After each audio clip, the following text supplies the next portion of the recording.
Hello viewers, আজ আবারও এসেছি আপনাদের সামনে সফলতার কিছু বাণী নিয়ে এবং কয়েকটা টিপস নিয়ে যে কি করলে আমরা সফলতার মুখ দেখতে পারবো। এই পৃথিবীতে আপনি সফল হওয়া খুব প্রয়োজন। আপনি যদি সফল হতে না পারেন, জীবনে যদি কাজ করে এগিয়ে যেতে না পারেন, তাহলে জীবনে দুঃখ, যন্ত্রণা, কষ্ট আপনাকে জড়িয়ে ফেলবে। তাই প্রত্যেকটা কাজে, প্রত্যেকটা ক্ষেত্রে আপনার আমার প্রত্যেকের প্রয়োজন সফলতার শিখরে গিয়ে পৌঁছা। তাই সফল হওয়ার জন্য সহজ উপায় হলো কথা বলা ছেড়ে দেওয়া এবং শুরু করে দেওয়া। আপনি কথা কম বলবেন, কাজ বেশি করবেন। কথা বলা ছেড়ে দিয়ে কাজ শুরু করে দিন। আপনি দেখবেন আপনি খুব তাড়াতাড়ি সফল হচ্ছেন। আর শুধু কথাই বলতে থাকেন যদি আর কাজ না করেন, আপনি সফল হতে পারবেন না। তাই সফল হতে গেলে আপনাকে কথা বলা বন্ধ করতে হবে, কথা বলা ছেড়ে দিতে হবে, কাজ করা শুরু করে দিতে হবে। তারপরেই দেখবেন আপনি খুব তাড়াতাড়ি সফলতার চরম শিখরে গিয়ে পৌঁছেছেন। সবসময় দেখবেন সমাজে এক শ্রেণীর মানুষ রয়েছে যারা মুখ দিয়ে এই করে সেই করে কিন্তু কাজের ক্ষেত্রে কিচ্ছু করতে পারে না। তুমি মুখ দিয়ে কাজ করতে পারবে না। কাজ করতে হবে তোমার শরীর দিয়ে, তোমার মন দিয়ে, তোমার হাত দিয়ে, তোমার একনিষ্ঠতা দিয়ে, তোমার মনোযোগ দিয়ে। তাই মনোযোগ এবং তোমার মাথা, তোমার একনিষ্ঠতা, এই সব কিছু যখন একসাথে কাজ করবে, তখনই তুমি সফল হতে পারবে। অযথা অপ্রয়োজনীয়ভাবে কথা বলে সময় নষ্ট করার কোনো প্রয়োজন নেই। কাজ সময় থাকতেই আপনি কাজ শুরু করুন, দেখবেন আপনি সফলতার চরম শিখরে গিয়ে পৌঁছেছেন। আপনি যেখানে দাঁড়িয়ে আছেন সেখান থেকেই শুরু করুন। আপনি পিছন দিকে আর তাকাবেন না। কাজ করতে গেলে আপনি পিছন দিকে তাকাবেন না। আপনি যে জায়গায় দাঁড়িয়ে আছেন সেই জায়গা থেকেই শুরু করুন। আপনি অতীতকে টেনে এনে লাভ নেই।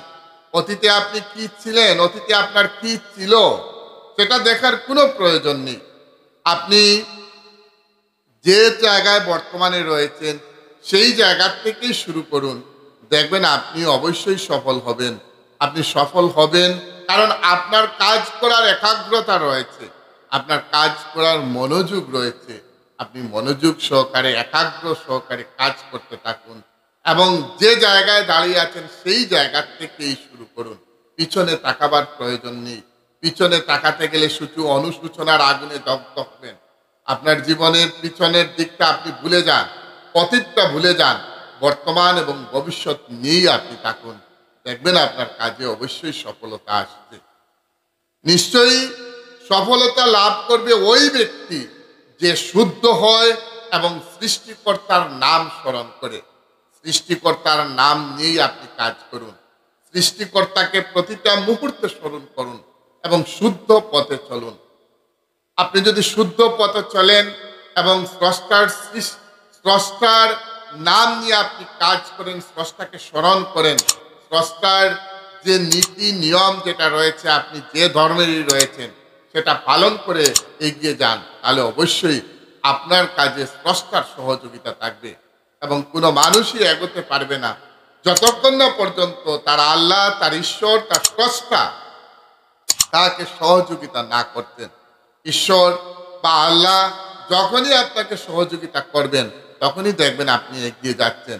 কারণ স্রষ্টার সহযোগিতা ছাড়া আপনি আমি কারো দ্বারা সম্ভব নয় এগিয়ে যাওয়ার। আপনি যা করছেন যদি ভালোবাসার সহকারে সেই কাজ করতে থাকেন, যদি একাগ্রতার সহকারে সেই কাজ করতে থাকেন, তাহলে দেখবেন সেই কাজে আপনার নাগালের মধ্যে এসে পৌঁছবে। আপনি যদি ভালোবাসা, একাগ্রতা সহকারে যদি কাজ না করেন, কাজের প্রতি আপনার ভালোবাসা থাকতে হবে, কাজ করতে আপনার ইচ্ছা শক্তি থাকতে হবে। আপনি যে কাজটা করছেন সেই কাজটার প্রতি আপনার ইচ্ছা শক্তি থাকতে হবে, তাহলেই দেখবেন সেই কাজটা আপনার হাতের নাগালের মধ্যে পৌঁছছে। আর যদি আপনার ইচ্ছা শক্তি না থাকে, যদি সেই কাজে আপনার ভালোবাসা না থাকে, তাহলে আপনি কখনো সেই কাজে সফলতা মুখ দেখতে পারবেন না। সফলতার মুখ আপনি তখনই দেখবেন যখন আপনি কাজের প্রতি ভালোবাসা থাকবে। সফল হতে চাইলে আপনাকে সামনে আসা সকল চ্যালেঞ্জকে মোকাবিলা করতে হবে। আপনার যত ধরনের চ্যালেঞ্জ সামনে আসবে, সব ধরনের চ্যালেঞ্জের মোকাবিলা আপনাকে করতে হবে। কোনো বাধা আপনাকে আটকাতে পারবে না। আপনি যদি একাগ্র চিত্তে কাজ করতে থাকেন তাহলে কোনো বাধা আপনাকে আটকাবে না। তাই আপনি কাজ যখন করবেন, যত বাধা আপনার সামনে আসুক, যত চ্যালেঞ্জ আপনার সামনে আসুক, আপনি শুধু কাজ করতেই থাকবেন, দেখবেন আপনি সফল হবেন। আপনি যদি সন্তুষ্টি নিয়ে ঘুমাতে যেতে চান তাহলে আপনি এই লক্ষ্য নিয়ে আপনার সকাল শুরু করুন। আপনি ঘুমান এবং পরের দিন আপনি সকালে কি করবেন সেটা একটা লক্ষ্য স্থির করে ঘুমান। আপনি ঘুমাবার আগে পরের দিন সকালের, পরের দিনের বেলার একটা রুটিন তৈরি করুন যে আপনি পরের দিন কি কাজ শুরু করবেন, কয়টার সময় কি কাজ করবেন, কোন কাজ পরের দিন করবেন। আপনি ঘুমানোর আগে একটা রুটিন তৈরি করে ঘুমান, দেখবেন আপনার কাজে অবশ্যই সফলতা আসছে। একটা রুটিন তৈরি করে যদি আমরা কাজ করতে পারি এবং প্রতিটা মুহূর্তে কাজের প্রতি যদি আমাদের মন থাকে, কাজের প্রতি যদি আমাদের ভালোবাসা থাকে, তাহলে সেই কাজে যতই চ্যালেঞ্জ আসুক না কেন, যতই বাধা আসুক না কেন, আপনি সেই কাজে অবশ্যই সফল হবেন। আপনি গতকাল পড়ে গিয়ে থাকেন, আপনি যদি গতকাল পড়ে গিয়ে থাকেন সেটা নিয়ে চিন্তা করবেন না, তাহলে আজ আপনি এই মুহূর্তে উঠে দাঁড়ান। আপনি গতকাল পড়ে গিয়েছেন সেটা আপনি মনে রাখবেন না, এখন থেকে আপনি উঠে দাঁড়ান, এই মুহূর্ত থেকে আপনি উঠে দাঁড়ান, দেখবেন আপনার কাজে সফলতা আসছে। আপনি গতকালের কথা ভুলে যান, অতীতটাকে ভুলে যান, বর্তমানকে ধরে রাখুন, ভবিষ্যতের কথা চিন্তা করুন আর সামনের দিকে এগিয়ে যান, দেখবেন আপনার কাজে সফলতা আসবেই।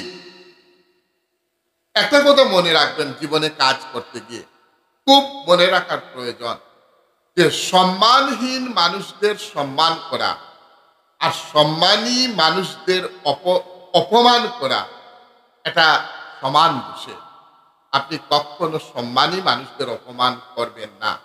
আর যাদের সমাজের সম্মান নেই, যারা বাজে কাজ করে বা যারা 2 নম্বরী কাজ করে, যারা ড্রাগসের ব্যবসা করে, যারা অত্যন্ত বাজে কাজে নিজেকে লিপ্ত রাখে, তাদেরকে আপনি সম্মান দেওয়ার প্রয়োজন নেই। সে যতই টাকা পয়সা নিয়ে সম্পদশালী হোক না কেন, আপনি কেন তাকে সম্মান দেবেন? আর সম্মানী মানুষদের কোনো অবস্থায় অপমান করবেন না। কোনো দোষ যদি আপনার, সম্মানী মানুষের কোনো দোষ যদি আপনার চোখে পড়ে, তাহলে আমাদের ধর্ম বলেছে, ইসলাম ধর্ম বলেছে, তাকে ডেকে আপনি ধীরে ধীরে বলবেন যে আপনার সেটা হয়তো বা ভুল হচ্ছে। কোনো অবস্থায় আপনি তাকে অপমান করবেন না। সম্মানী মানুষদের অপমান করতে নেই, আর অসম্মানী মানুষদের সম্মান করতে নেই। সফলতা কখনো আপনার কাছে নিজ থেকে ইচ্ছা করে ধরা দেয় না, নিজের থেকে আসবে না, আপনাকে সফলতা অর্জন করে নিতে হবে। কোনো অবস্থায় নিজের থেকে সফলতা আপনার কাছে আসবে না, দৌড় দিয়ে আপনার কাছে সফলতা আসবে না, ভাগ্য আপনার কাছে হঠাৎ করে পরিবর্তন হবে না, আপনার কর্মে আপনার ভাগ্য পরিবর্তন হবে। আপনি নিজে আপনার কর্মের মধ্য দিয়েই আপনি সফলতা অর্জন করবেন। কাজ করতে থাকুন, কাজের প্রতি একাগ্রতা রাখুন, কাজের প্রতি ভালোবাসা রাখুন। যে কাজ করবেন একটা কাজ নিয়ে থাকুন, 10 দিকে হাত দিয়ে 10টা কাজে যদি লেগে যান, কোনো কাজে সফলতা আসবে না। একটা কাজ নিয়ে করুন, একটা কাজ করতে থাকুন, পার্টিকুলার একটা কাজে নিজেকে নিয়োজিত রাখুন, নিজের মনকে নিয়োজিত রাখুন। সব দিক দিয়ে দৌড়ালে কোনো দিকে হবে না, সব দিক দিয়ে মাছ ধরতে গেলে কোনো মাছ ধরা হবে না। তাই মাছ ধরতে যখন যাবেন তখন একটা মাছের উপর পার্টিকুলার সেই মাছটা ধরুন, একসাথে আপনি সব মাছ ধরতে পারবেন না। ঠিক তদ্রূপভাবে আপনি যখন কাজে লাগবেন, একটা কাজ নিয়ে আপনি কাজ করতে থাকুন, দেখবেন আপনার জীবনে সফলতা আসছে। আর অনেকগুলো কাজ যদি একসাথে করতে থাকুন, কোনো কাজ সুচারুভাবে আপনার দ্বারা সম্পন্ন করা সম্ভব হবে না। তাই পার্টিকুলার একটা কাজ নিয়ে আপনি সফলতার দৌড়ে এগিয়ে যান, দেখবেন আপনি সফল হবেন। বেশিরভাগ মানুষই তার লক্ষ্য পূরণ করতে পারে না। এটার কারণটা কি? কারণটা হলো হচ্ছে ঠিকমতো পরিকল্পনা করে কাজ করতে পারে না। এই সমাজের বেশিরভাগ মানুষ রয়েছে যারা তাদের লক্ষ্য পূরণ করতে পারে না। এটার কারণ হলো সে ঠিকমতো পরিকল্পনা মেনটেন করে কাজ করে না। আপনি কাজ করতে গেলে একটা পরিকল্পনা তৈরি করে কাজ করুন, যে আমি ওটা করব, এইভাবে করব। আপনি একটা পরিকল্পনা তৈরি করুন, পরিকল্পনা তৈরি করে কাজ করুন, দেখবেন আপনার কাজে সফলতা আসছে। আর পরিকল্পনা ছাড়া যদি আপনি সমস্ত দিনই কাজ করুন, আপনার কাজ শেষ হবে না, আপনি কাজ করতে পারবেন না। তাই প্রিয় দর্শকরা, আপনি খুব খেয়াল রাখবেন, আপনাকে কাজ করতে গেলে একটা পরিকল্পনার মধ্য থেকে কাজ করতে হবে। আপনি পরিকল্পনার মধ্যে থেকে কাজ করুন, আপনার কাজে সফলতা আসবে। কোনো কাজে সফল হতে চাইলে ঝুঁকি নেওয়াটা খুব জরুরি। এক শ্রেণীর মানুষ রয়েছে যারা কনফিউজ, রিস্ক নিতে জানে না। আপনি ঝুঁকি নিন। কে সেই কাজে সফল হলো, কে বিফল হলো সেটা দেখার প্রয়োজন নেই। আপনি ঝুঁকি নিন। আপনি ঝুঁকি নিয়ে যদি সফল হন তাহলে আপনি হলেন, যদি বিফল হন তাহলে সেখান থেকে শিখলেন। আপনি সেখান থেকে শিখলেন। তাই কাজ করতে গিয়ে ঝুঁকি নিতে হবে। ঝুঁকি না নিলে কাজ করা সম্ভব নয়। প্রত্যেকটা কাজ করতে গেলে আমাদের ঝুঁকি নেওয়ার প্রয়োজন। এই ঝুঁকি নিন। কোনো অবস্থায় কনফিউজড হবেন না। কনফিউজড হবেন না। কনফিউজড হলে আপনার কাজ হবে না। ওটা করব না করব না, করব না করব না, এরকম কনফিউশন যদি আপনার মনের মধ্যে আসে, আপনি কাজ করতে পারবেন না। আপনি ঝুঁকি নিয়ে এগিয়ে যান, দেখবেন কাজে সফলতা আসছে। যারা ঝুঁকি নিয়ে কাজ করে তাদের কাজে অবশ্যই সফলতা আসে। তাই আপনাকে ঝুঁকি নিতে হবে। নিজের ভুল সংশোধন করতে হবে। আপনি কাজ করতে গিয়ে দেখুন যে নিজের ভুল, কি ভুল আছে সেটা সংশোধন করুন। আপনার কতটুকু ভুল রয়েছে সেই কাজে সেটা সংশোধন করুন। সব সময় চেষ্টা করুন যে আপনার কি ভুল রয়েছে। আপনার ভুল যদি থাকে, সেই কাজ করতে গেলে সেটা সংশোধন করে আপনি আবার কাজে লাগুন, দেখবেন আপনার কাজে সফলতা আসছে। ভুল প্রত্যেকেরই হয়, মানুষ মাত্রই ভুল হয়, কিন্তু সেই ভুল থেকে আমাদের শিখতে হবে, ভুল সংশোধন করতে হবে, তারপরে দেখবেন কাজে আপনার সফলতা আসছে।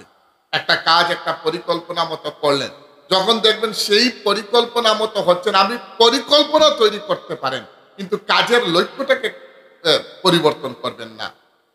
আপনি পরিকল্পনাটা একটু আপনি পরিবর্তন করুন। আপনি যে পরিকল্পনা করেছেন, তৈরি করেছেন, সেটা নিয়ে যদি আপনি সফল হতে না পারেন, তাহলে আপনি পরিকল্পনাটা একটু পরিবর্তন করুন, কিন্তু আপনার লক্ষ্য কোনো অবস্থায় পরিবর্তন করবেন না। আপনার লক্ষ্য পরিবর্তন করলে কোনো কাজই আপনার দ্বারা হবে না। আপনার ভুল হবে, কিন্তু আপনার দায়িত্ব হলো সেই ভুলটাকে সংশোধন করা।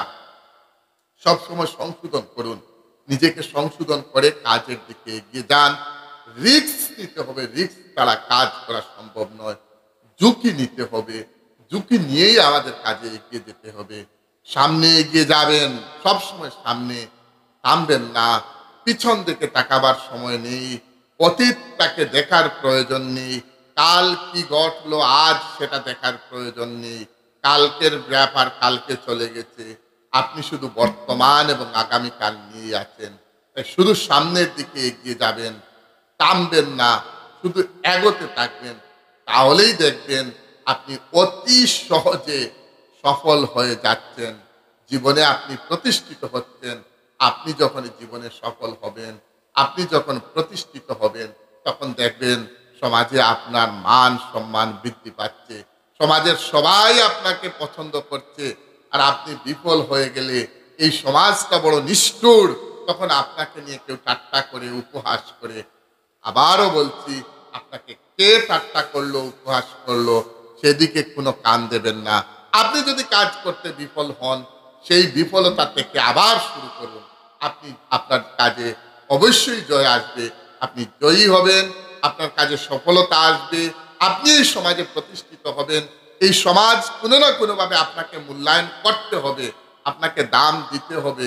আপনার কাজের মূল্যায়ন সে করবে একদিন না একদিন, কিন্তু সময় লাগবে। কিছুটা সময় যাক, ছাড়বেন না, ছাড়লে কাজ হয় না, কাজে ধরে রাখুন, অবশ্যই আপনার জয় হবে। আজ এই পর্যন্ত, কাল আবারও অন্য কোনো বিষয় নিয়ে আমি আপনাদের সামনে উপস্থিত হব। ততক্ষণ আপনারা ভালো থাকুন, সুস্থ থাকুন, এই প্রার্থনা করি। জয় হিন্দ।